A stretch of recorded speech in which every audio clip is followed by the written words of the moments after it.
আসসালামু আলাইকুম প্রিয় বন্ধুরা,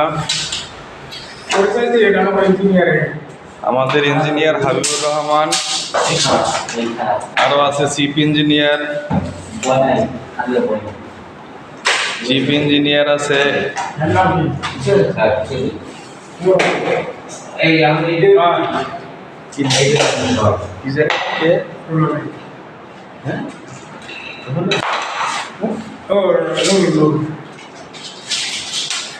আমাদের সুন্দর কাজ শেষ, এখন শুধু ফ্লোরের কাজ চলতেছে। ফ্লোরের কাজ বলতে ফ্লোরে কাইও, মালয়েশিয়ার ভাষায় বলে কাইও, মালয়েশিয়ার কাইওর কাজ চলে। লাস্ট ফিনিশিং কত সুন্দর সুন্দর।